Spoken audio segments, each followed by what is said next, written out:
Welcome to the Coach Brian Moore Show, brought to you by Eddie Pruitt Ford. I'm Margaret Ann Prater. I'm your host. You can catch this show on YouTube, Facebook, and on the NFHS Network. And also, please tune in every Friday to the NFHS Network where you can see broadcasts of our games. And Coach, before we begin, let me thank our sponsors. Of course, Eddie Pruitt Ford, Marmac Commercial Real Estate, the Agency on Main, Life Church, Corms Building and Farm Center, and Peck Funeral Home. Coach, this is the first for me. We're having a post-game show without a game. So Columbia had an unfortunate situation, had to forfeit. Can you go over with the fans who are tuning in kind of what happened, what went down? Yeah, I mean, we got to Thursday afternoon. You know, we had the quarterback club luncheon and had a full week of practice. And Coach Wells just texted and said, we're not going to be able to do it. They had a small team anyway. And, we had checked on it all week, and I was hopeful that they'd be able to play. And he didn't feel like they could do that safely. And so, obviously, we're going to make sure kids are okay and that sort of thing. So, I hate it. In the long run, maybe a good thing health-wise for us. It gave us sort of an extra bye week, really. And we had a good week of practice. We treated it a little bit like a bye week in the way that we were scrimmaging. There was a lot of good versus good early in the week and one-on-one type stuff. And so, because when you're playing, a team that, might not challenge you, sometimes you have to do that and sharpen yourselves. And so we did that a lot during the week. And so, anyway, I just hate it for their kids and our kids not being able to play, especially at homecoming. But, I mean, you got a mid-season bye week. Huge. So, week 5, that's big. Well, and the weather's going to be better this week, Anyway, it went through my mind, and I asked the kids this, what the heck do all y'all do Friday night? Well, we went and scouted. Luckily, we had an option to go to Russellville and Lawrence County or to go to Athens and Muscle Shoals. And region-wise, it made more sense to take our staff to Athens. And so we got to see them firsthand. There's something about seeing them in person. You still get the film and study the film and all that. But, as far as seeing their kids and getting down there, both are really good. I thought Athens really played their tails off and fought Muscle Shoals and had made a ball game of it. And so we'll have a, big region, a couple weeks right there after we get through Russellville. But, our focus then went right back to Russellville, Sunday. But we did go scout, and that was good. And I think, too, something that probably goes, without notice is that it's the continuity of our coaching staff, too, to go to dinner, together and spend time together is really important for us. And, you asked me many weeks ago about our continuity with changing the staff members. That's part of it. The fact that we do things together and we hang out together, I think is really important. Well, and I understand because I've had family members in coaching that your away time or your home time is kind of blocked out. So you were able to get together and not take time away from their families, not take time away from things that they already had planned because it was on a Friday night. Absolutely. So that was another bonus. Absolutely. We're going to look at a season recap. Good news, you're 5-0. But I noticed this yesterday, and I'm sure you've noticed it. The teams you faced in your first 5 games are combined 6-19. Yeah. The teams that you're going to face in the next 5 games currently are 18-7. Yeah. The toughest part of our schedule is coming up. Now playing 3 on the road as opposed to 4 at home in the back half is nice. Yes. That's really going to be helpful. But yeah, there are a couple of teams like Coleman that we think are going to get rolling down the stretch and that sort of thing. And then Decatur got a big win versus Buckhorn. And I think that they're going to be better down the stretch. So I think that, the record stuff might be a little bit deceiving, but I think that our kids handle business like they were supposed to. The biggest thing for us, though, at this point, as we sort of reflect, I don't let our kids look up a whole lot, and see. But if we want to be a team that plays deep in the playoffs, we're going to have to continue to progress. And really and truly, from the Austin to the Decatur game, I'm not sure we got a whole lot better. There were things that we did better, but we played really well the first week of the year. And I think that we've got to continue to sharpen ourselves at practice and grow through that to get to where we want to be, because last year we progressed so much. The team last year in 2020 that played Austin was not the team that played Briarwood. Exactly. And so I think that we've got to figure out how to get to that point, and we've got to do it with a veteran group. Sometimes, like Isaac, he said, he doesn't love practice, and that's a human nature thing. I mean, that's a kid thing, and but we've got to embrace part of it, and something that we've done, and we had a big staff meeting about it on Sunday, is about our time, and are we being really efficient? Are we out there for 25 periods because because we need to be, or can we shave that back to 19 periods or 18 periods and to stay a little bit more fresh? And then also the morning stuff. We're talking about now having one of the 2 mornings that we go early be a little bit later. So, sleep habits and things like that, and just being fresh, man. We all go through it. You're tired as a coach and as a player by about week 6 or 7. It's a grind. Every week, 6 days a week, it's pretty tough. And so I think if we'll do some of these things we've talked about, it'll help us in the long run. Right. Makes sense. Offensively, let's talk about the offense. You've outscored opponents 147-35. Yeah. All your wins have been decisive. Yeah. How do you build off that? Well, we're doing what we need to do. As far as I really should look at points per drive. But to me, I've mentioned that before in the show, that's the most important stat that we have. And if we can be over 3 points per drive, then we're going to score around 30-plus points again, because you're going to get somewhere around 10 points or 10 drives in a game. And we've been really efficient. You look at Coleman was a team that challenged us. Well, we should have scored 6 or 7 drives. We fumbled into the end zone on the one drive we didn't score on early. And so we've been really efficient. When our defense has been out there and had to play a lot, we've been able to answer the bell with games like Coleman, with the Decatur game where we were struggling. It got to 27-21. We drove it down and scored when we needed to put that game out of reach. And so our offense has done that. They're mature. They're doing what they have to do. It's not been perfect. And we're looking and trying to sharpen some of those. But for our defense, I know I'm kind of getting ahead, but one thing that we've got to do as we look at this point in the season is we just got to stay locked in a little bit longer. We've played spurts of really good defensive football. We give up 35 points in 5 games or 4 games. You've played pretty well. But there have been just some moments, like in the Decatur second half, third quarter specifically, the Coleman first half, where we've just had some moments of lapses mentally. We've got to get past that point. Because you can't do that against some of the teams we're facing. You'll lose. Right. Well, I've got one more offensive question. You're averaging 430 yards per game on offense, with only 1 interception and 1 fumble. Yeah. I don't care who you played, that's pretty impressive. Yeah, we've been efficient, and we've got some explosive players, and we've done it with a lot of guys touching the football. We've done it in a lot of different ways. We've been able to get into tight end wing sets and run the football when we have to. Been able to get in 5 wide and throw it past people. So we've got a lot of balance right now. That goes a long way with our quarterback and a veteran offensive line and some veteran skill. It's just been a lot of fun. It's been fun to game plan and put those kids in certain spots and move them around, where like Armadio and Rye are on the field together, and Jack and JT are on the field together. So we've been able to have a lot of fun, and in the meeting rooms and stuff. And Coach Prater and Coach Lang and the whole staff really have done a great job with that. But yeah, you can't, that's a number that's really good, and that's against some good defensive football teams too. Right. That we're doing it against. So I've been really pleased with those guys. All right, we'll be right back after a break. You're watching the Coach Brian Moore Show. Hey folks, my staff and I here at Eddie Pruitt Ford would like to thank you guys. We're in our 37th year in business, and we'd also like to thank the Hartselle Tiger football team that the preparation they put in for Coach Moore and his great staff, and especially our kids has worked so hard in the off season to get ready for another great season. Go Tigers!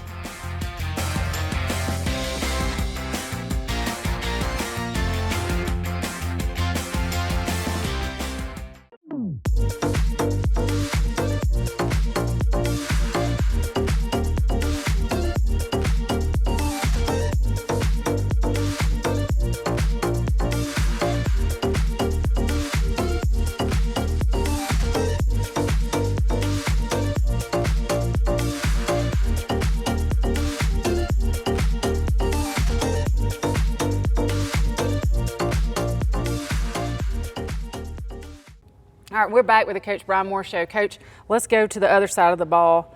Actually, no, I got one more offensive question. I got to pay attention to my sheet here.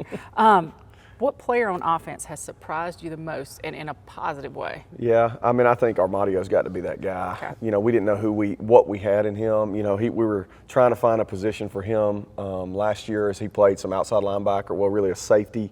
Had a big interception against Russellville, and then not really much offensive football. He's very skilled and very athletic, but he's small. And so we've had to find that role. Well, then when Rye got hurt, we were really thin at running back. And so for him to come and be able to play specifically in that Austin game and really play well, I think he's been sort of the, big surprise for us. But there have been others. R.J. Gray's been a huge surprise. Last year played a lot of JV, didn't play football ever before that. And then now for this year to have a couple touchdowns, a big one against Austin early.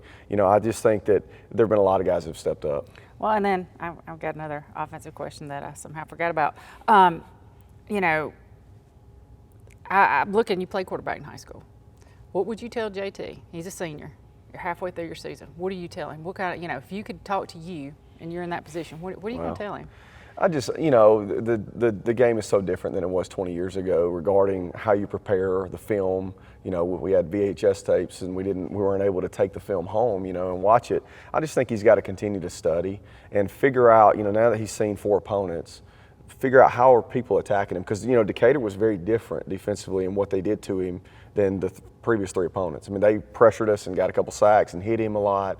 And that was their plan. And so he needs to anticipate that, and really get into the film himself. Because as I look back, I wish I would have studied it more, because I just didn't know it, obviously the way that I do now. But even then, just you showed up on Friday and played your best, and prepared how you wanted to.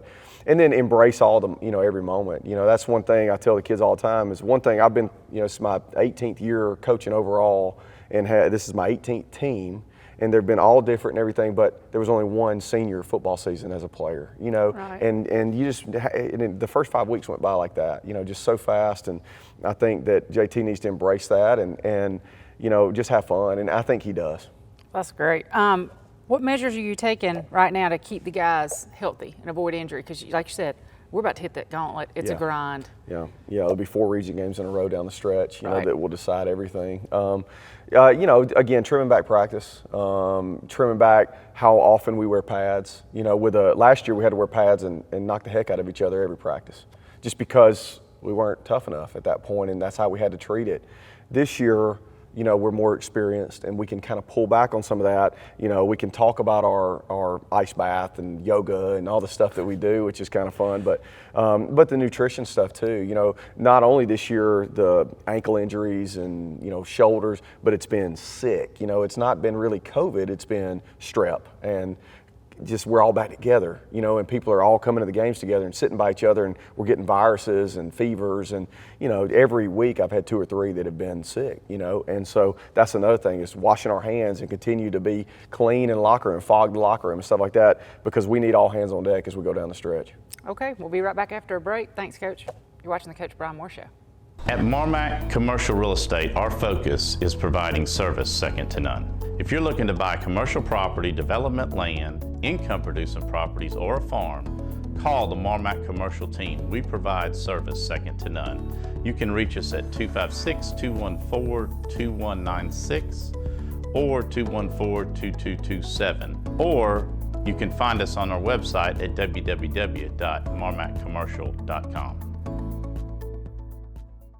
All right, we're back. And Coach, this time I know we're talking about defense because my second word on my question is defense. So the defensive side of the ball was one of the biggest questions. They provided some answers. They're currently allowing 7 points per game. Yeah. Okay, if you take away the Columbia forfeit, it's still just 9 points a game. Yeah. What can you say about your defense right now? They've done well. I mean, there's still some areas I was mentioning earlier about the consistency. We've had times like the Decatur first half, for example. They didn't score any points. They had 60 yards of offense in the first half. And then we had some mental lapses, and they had 200 in the second half. We just can't allow that to happen. Coleman, early in the game, driving it down our throat. Late in the game, we settled in and we're fine. So we've got to figure out how to put that together. We've talked about it a ton with the kids. We talked about it regarding our practice habits. And like when we do, 1 versus 2, 2 versus 1, crossover type stuff, we got to stay locked in and be really sharp. We want to provide the best look we can. Like I mentioned, sometimes it's hard to simulate some of the things that we've seen, like Coleman. It's really hard for a scout team, to simulate how fast that deal happens. But as far as how they've prepared and played, I think they've been really productive. I think that they've run to the football. We've created, we've had maybe close to 10 turnovers. I know 6 interceptions, 3 or 4 fumbles. That's pretty good, and through 4 games, basically. Yeah. We've had takeaways, had defensive touchdowns. So we've done that, and we've attacked more, especially in the Decatur game. We've brought a lot of pressures and, again, had 4 interceptions because of those pressures. So that's been fun to be able to dial that stuff up. So, and we're getting more experience. I was thinking about this morning. When you think about our defense as a whole, they're not like our offense in that we didn't bring a bunch of guys with a ton of experience back. Mm-hmm. Like Isaac was really experienced, but Mookie only played there 3 games last year, 4. Bull only played there a few games. Peyton still got hurt halfway through the year. Jacaleb played every game as a freshman. He was actually experienced, but he's just a sophomore. Walker Hoyle didn't play any last year. Most all of our D linemen are new. Yeah. So again, we're growing as we go, whereas our offense was basically all 2-year starters. Right. You know, and so they're kind of catching up, and I expect them to progress as we go through the year. Oh, that'll be fun to watch. Which player would you say has improved the most since this summer? Who Wow. was your surprise on defense? You know, I think probably Walker, to be honest with you, has had a really good year, but there's been a lot of them, again, that are in that boat that we didn't know what to expect. Brody Morrow, didn't know what to expect. Dom played very little, knew a little bit more about him. Dalton has had a really good year at nose guard. You know, I think Jake England has been a huge surprise, just being a 10th grader, playing inside linebacker and outside. I think he's been big. We knew what we had in Jacaleb Peyton Bull, kind of. But again, a lot of those guys were a little bit inexperienced. But Walker, I think, has been the guy that when I looked at, when I look out there, it's a little bit smaller corner, but he's really been tough and physical. He's always where he needs to be. I've been really impressed by him. Well, and we talked about last week that havoc rate was at 33%. Yeah. What do you think the defense needs to improve on? Well, other than consistency? I think we got to stop the run a little bit better. I think we've given up maybe 200 yards passing total this year. And again, we've given up 1 touchdown passing and intercepted 6 balls. So we're pretty good against the pass. And our back end is going to be really good. And none of them are seniors either, by the way. But I think we've got to win up front. I think the Coleman deal worried us, as far as how they ran the football and the yards per play. I think that was a little concerning, 300 yards on the ground, and we beat that dead horse, you know what I mean? We talked about it constantly and challenged those guys, and probably why you saw a little bit of edginess against Decatur's, because they had something to prove, a chip on their shoulder. But I think we've got to stop the run, early downs especially, because if we can get people into 3rd and longs, that's when we can have fun on the back end and bring pressures and drop 5 at times and then drop 8 at times, and give different looks back there. So I think that's the biggest thing is early down situations, stopping the run, and winning up front. Gotcha. Moore and Osteen, Mookie and Isaac, combined for 25 tackles against Decatur all by themselves. They got 97 tackles on the season. There are Eddie Pruitt Ford players of the game because we didn't have a game. We want to bring 2 of our seniors in. Yeah. And, I think they were great candidates. You'll see their interviews a little bit later. What do you want to say about them and their leadership they have on the defense and on the team in general? What are they bringing in terms of leadership? We knew that they would be our strength. Just the 3, 4, 5 games, whatever it was that Mookie played there last year, he was dynamic. He made a bunch of tackles. He hits people with explosiveness. I mean, you can just see that. He's a physical, violent kid, and he is he brings a level of toughness to us. And then Isaac has been just reliable. You know what I mean? He's just been there. Last year made 146 tackles. This year he's well on his way to 100 plus. Playing a new position, like you mentioned. But those guys are just leaders on and off the field. They bring, again, a level of toughness to our team. And they're bringing Trace along, and they're bringing Jake Haynes along, with them that are going to be there next year especially. But, I just think for them being consistent, getting people on the ground, and at a time where we're trying to break in these D linemen. They're getting blocked a little bit more than we like, but again, each week we're seeing that get a little bit better and better where guys are having to hold double teams on Dalton and stuff like that. So, those guys naturally, as we go towards the end of the year, will be unblocked a little bit more like we want. But they've just done a great job and been there the whole time. Awesome. Let's finish this segment with an update on Crawford Lane. He's our D1 prospect at kicker. Yeah. Hadn't seen him the first 5 games. Yeah. So, well, how's he doing? he's running around and looking better. He punted some last week and has punted already this week. We had a Sunday practice, so he punted on Sunday. And we think he's going to kick this week. And look, Rye and Crawford all year have been not themselves. We haven't seen Crawford at all. Rye's played a game and a half. Those are 2 of our top 5 guys, period. And they're scoring machines, both of them, in different ways, and we miss them. And we miss the touchbacks from Crawford, and we miss 50-plus yard punts, and we miss any time we're inside of 30 or 40, we've got a real chance to make a field goal. And so it's changed some of the things, the way we've called the game, but we're hoping to have Crawford back. This has been the Russellville game has been the goal the whole time so that he can finish down the stretch in the back half, and we feel like we're going to have him. That's great. We'll be right back after a break. You're watching the Coach Brian Moore Show. I'm Ray Lampe, Dr. Barbecue, and I'm here to tell you about the Big Green Egg, the ultimate cooking experience. The versatility of the Big Green Egg is unmatched. It delivers big results as a grill, a smoker, and even an outdoor oven. Grill burgers, kebabs, steaks at 800 degrees, slow smoke a perfect slab of ribs, and even bake a crispy pizza. When the doctor cooks, I demand the best, and that's why I cook on the Big Green Egg, the ultimate cooking experience.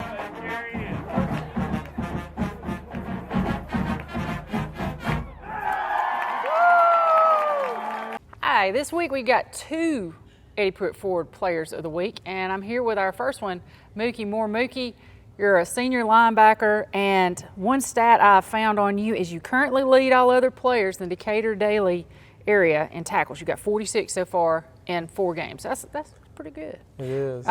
What techniques have you improved on to have such an impressive number? Like last year, I was kind of thrown out there. This year, I actually learned how to play the position. So I can play it very well. I read it well, and we work it every day. Awesome. It took a little bit for you to find your position because last year at this time you had just transitioned to linebacker. You were a running back. So tell me how'd that come about? I honestly don't know. I was thrown out there. I liked it. It was better than running back, and I stuck with it. So do you miss playing running back at all? Not really. Okay. Everybody loves game day, but what's your favorite part of practice? My favorite part of practice, probably blitz pickup or backs on backers, and that's just because What's that? I get a chance to get one-on-one, like somebody running around against me, and I Gotcha. can actually guard them. Awesome. See, I didn't know what that was. All right, so what do you plan on doing after high school? Last question. I plan on going to play college football. Where, you know? No, I don't. Okay. Well, thank you for your time. I appreciate you coming in. Yes, Hopefully ma'am. we'll see you again later this season. Oh, yeah. We'll be right back after a break. Peck Funeral Home is owned and operated by folks who live in the same communities they serve. Our employees are the heart of our business. The funeral home proudly employs over 30 local individuals. Currently, the funeral home is managed by Jeff Halbrooks, who has held that position for over 20 years. Our goal is simple and has remained the same now since 1929. Peck Funeral Home strives to provide genuine service from the heart.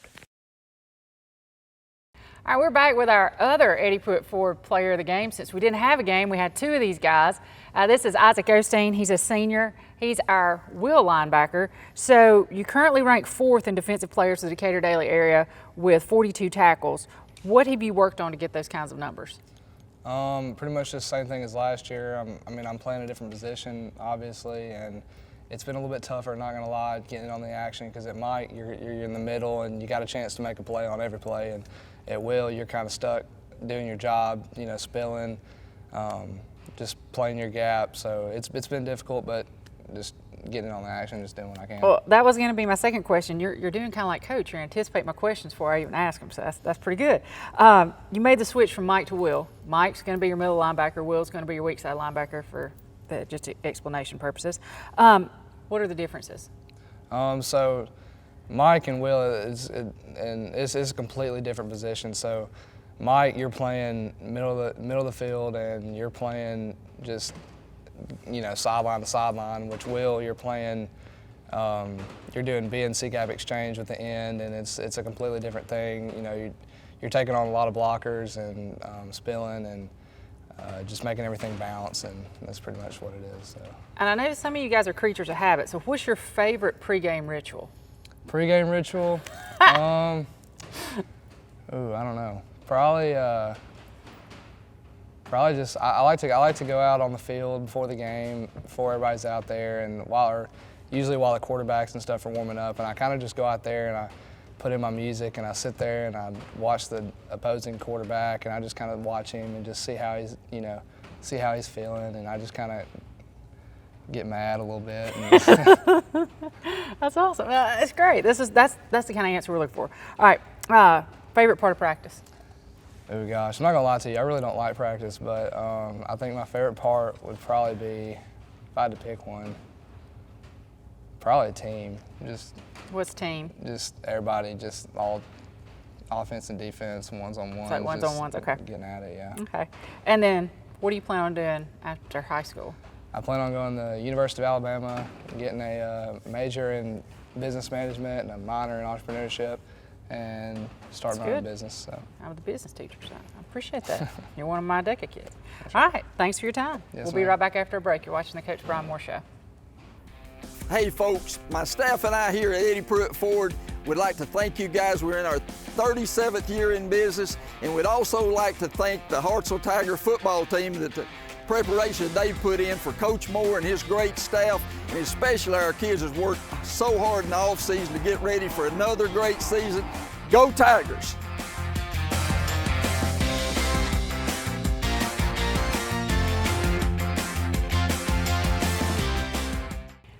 right, we're back with the Coach Brian Moore Show with our final segment, Coach. Looking to next Friday, it's homecoming week again. Yeah. We're going to announce the Queen and do some more pomp and circumstance. Another thing, we got the 2011 state championship team. Members of that team are going to be there along with some of the former coaches, which is going to throw another hat into the ring. Then let's look at Russellville. They've outscored their opponents 211 to 62. Yeah. So. Well, we also got to play a football game Friday night, so we got a lot going on. Never had back-to-back homecoming weeks before. That's different. But anyway, Coach's show without a game. Yeah, coach's show without a game. A lot of new things this week. But the 2011 deal, I did want to mention. I think that is such a great thing. Coach Gladden has really organized that. Coach Gotze will be here. How cool is that? He and I talk probably once a week or 2 weeks or whatever. Through text or whatever, and I'm excited to see them. I'm excited. Coaches like Wade Miller were on that team. And Will Lang wasn't on that team, but Will had a ton to do with the success of the 11 team, finishing as a quarterback in 10. So we've got a lot of tradition. Coach Orr was coaching then. It's just we've got some guys that night's going to mean a lot to them, being the 10th anniversary of that, and we want to celebrate that pregame. But yeah, and then we got to play. And they're really good, man. They're undefeated again. John does a great job. Coach Ritter does a great job over there. They're physical and tough, and he just rolls out 9, 10, 11 win seasons every year. Well, I'm sorry, I didn't mean to interrupt you. Go ahead and finish. Well, it's something I want to brag on him about that. I mean, that's tough to do. They're doing a really good job. Well, I can see you answering my next question, so I'll stop. You cut me off. That's what's going to start happening. I know it is. Didn't they graduate like 30 seniors? Yeah, but they're back. Again, it's just one of those deals where they're bringing them through, and he's been there, or maybe this is his 4th or 5th year, and they're just rolling it back over. They're reloading every year, and so it'll be a challenge for us. Yeah, they're going to be tough. What are the keys to winning the game? And what should we look for out of you guys? What are we bringing to the table here? Yeah, well, they're going to look a little bit, not quite like Coleman in regards to being under center, but they're going to have some tight end wing sets and try to run it down our throats. They have 2 really dynamic skill guys, 1 and 4. The quarterback is a guy that played a good bit last year that now is throwing the deep ball really good. That's a concern when one gets matched up. The way that they do it, if they're in 21 personnel, tight end wing stuff, then he's going to be singled up some, and we're going to have to defend the guy down the field. And we've done a good job with that so far, but if he gets one-on-one matchups, he can win some of them, and 11, the quarterback's doing a really good job with that. And then defensively, tons of pressure. Last year we talked about it a lot, double-edge pressures, with inside linebackers and safeties coming down kind of like we do with Bull. A lot of edge pressures, and so last year we handled it really well. Hopefully we'll do it again. Let's hope so. I feel positive about it. Now, our Eddie Pruitt Ford fan question of the week. Out of the current players that you have on your team, which one do you predict to be coaching on Friday nights? Wow, that's really tough. I think, I don't know. I'm always leaning towards the quarterbacks. I think JT or Jack or even Landon could end up doing that. They're all really smart, so I would suggest they go be an architect or an engineer or something and not have no hair because of the stress in this job. If they could do that, that would be good. Defensively, Isaac really loves it. He's a football kid. I could see him getting involved. What's cool about our staff now, especially junior high, is that Gunnar Wiggins is coaching, and Colin is coaching, and we've got Brandon Chapman's coaching. So we got a lot of guys that played here that are coaching, and that's really important to me. Will Lang, that's really important to me. So I could see several of our guys doing that. Coach, that's an excellent response, and thanks for playing along with some of my questions that were a little bit out there. Had to fill the time, but thank you. Good luck Friday, and we'll be back next week with the Coach Brian Moore Show. All right, and this week in Hartselle High Athletics, Thursday, September 23rd, cross country is going to host Coleman at Sparkman Park. HJHS Volleyball hosts Priceville and West Morgan. HHS Volleyball is going to host Coleman, and 7th and 8th grade football, they're going to travel to Decatur. It's a very busy week, so hang on, folks. On Friday, September 24th, football is at home versus Russellville for our second take at homecoming, and also the anniversary of the 2011 state championship team. Also, HHS Volleyball is going to travel to Birmingham/Hoover for the Dig in the Park with Spain Park at the Finley Center. Saturday, that tournament is going to continue for volleyball at the Finley Center and the Dig in the Park with Spain Park High. HJHS Volleyball is traveling to Gunnersville for a tournament, and swimming has a competition at the Huntsville Natatorium. Monday, September 27th, 7th grade volleyball has got the Morgan County tournament, and 9th grade football is going to travel all the way to Buckhorn. That should be a fun trip. Tuesday, September 28th, 8th grade volleyball is going to have their Morgan County tournament, and HHS Volleyball is going to host Athens.